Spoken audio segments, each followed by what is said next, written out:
17 তারিখে শপথ 12টার সময় নিয়েছি। এরপরেই 2 দিন আমাদেরকে সংসদে রেখে ওনারা এমপিদেরকে ট্রেনিং দিয়েছে যে কিভাবে ব্যক্তি, পরিবার, সমাজ, রাষ্ট্রের কাজ করা লাগবে এবং আমাদের কাজ তো আইন প্রণয়ন করার জন্য সাহায্য করা, ওইগুলো শিখিয়েছে।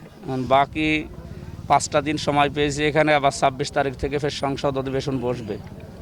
এই 5 দিন সময় পেয়ে আমি আবার কুষ্টিয়ায় এসেছি এই মূলত কিছু বড় বড় জায়গা দেখার জন্য। এগুলো যে আবার রিপোর্ট করা লাগবে, যে এটা তো এখন স্বাস্থ্য মন্ত্রণালয়ের আন্ডারে, শিক্ষার ওইটা দেখব। এরপরে আরও যে সমস্ত বিভাগগুলো আছে, কয়েকটা 15টা বিভাগের দায়িত্ব আমি কালকে শুনেছি, আমি 4-5টা হয়তো নিজে জানাবো।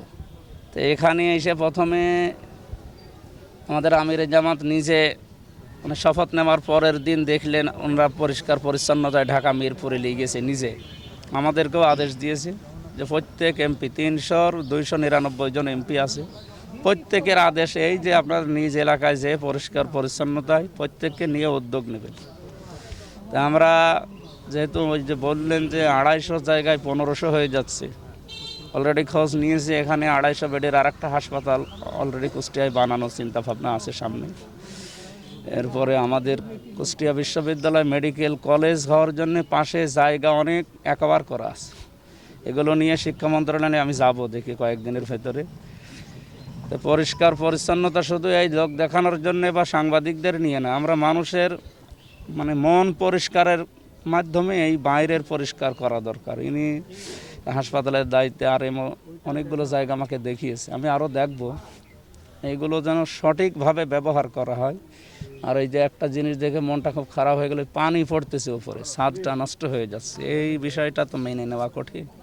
দেখি তারপরও একজনকে দায়িত্ব দিয়েছে, ওনার কাছে আমি এখনই এই সমাধান করে যাব।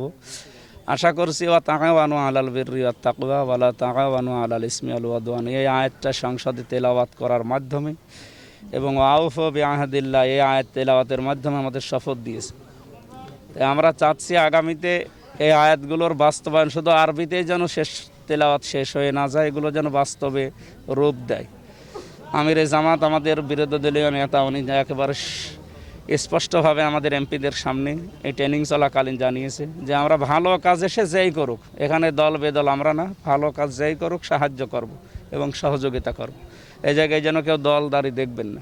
বাজেট বরাদ্দের জন্য বসে থাকা লাগবে না। এই 26 তারিখে যদি অধিবেশন শুরু হয় আমরা এগুলো পাস করব, পাস করে ওনাদের হাতে তুলে দেওয়ার পরেও যদি না হয়, এই যে এখানে উনি বলছে 7 দিন আগে টয়লেটটা পরিষ্কার করার পরেও এখন আবার ফের ব্লক হয়ে গেছে। তো এইরকম সিস্টেম অন্তত এটা 2-3 মাস তো যাওয়া লাগবে।